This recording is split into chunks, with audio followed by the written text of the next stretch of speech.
Chapter 11, Speaking with Confidence. For use with the Public Speaking Project's Public Speaking, the Virtual Text.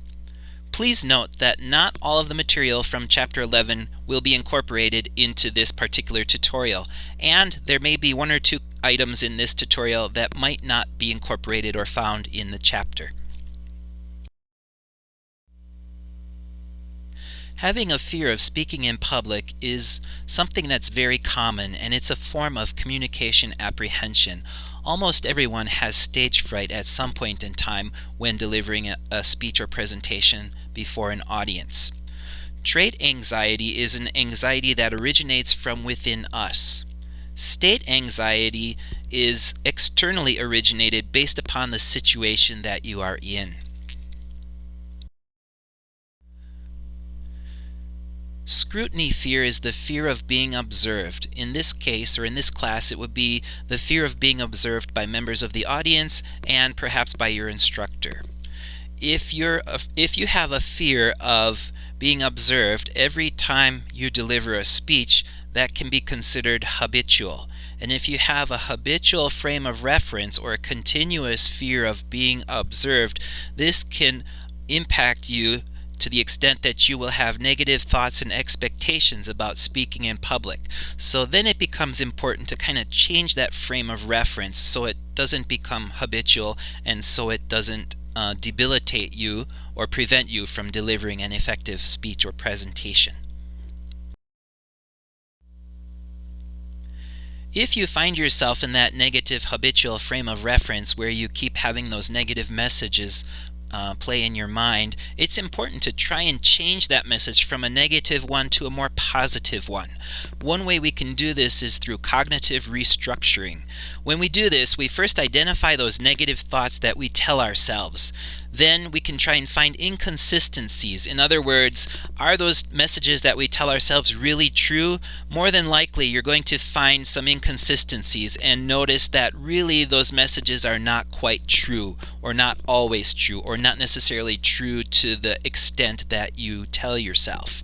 And once we find those inconsistencies, we can then go ahead and change those messages by changing our thoughts, changing the thoughts about how we are, how we present ourselves, and how we present our material that we deliver in our speech to our audience.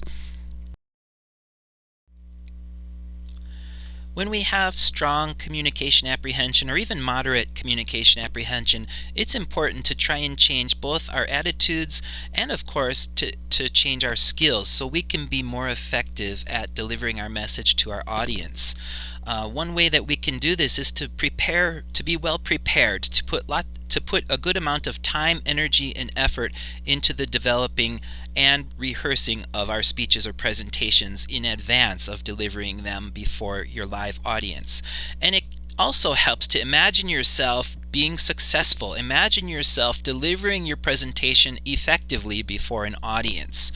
So on the image shown on this particular slide, Amy Cuddy says, if you feel like you shouldn't be somewhere, fake it. Basically, fake it until you make it, because your thoughts can change your behaviors and your behaviors can change your thoughts. So if you start acting like you're an effective presenter, eventually you will become an effective presenter and feel that you are an effective presenter. For more on this concept and more on Amy Cuddy's research, please feel free to check out the YouTube video that's linked here on this slide. You can try using some different breathing techniques to try to help slow down your heart rate.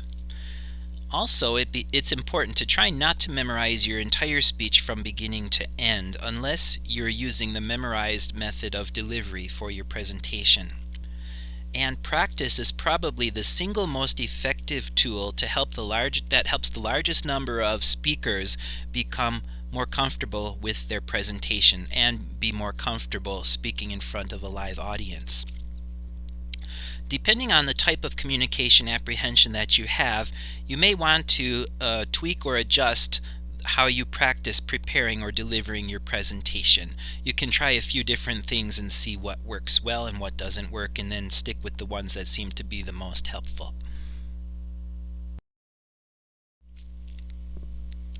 For more information on material related to this chapter, please visit the Public Speaking Project's tutorials on dealing with nervousness at www.publicspeakingproject.org/videomodules.html.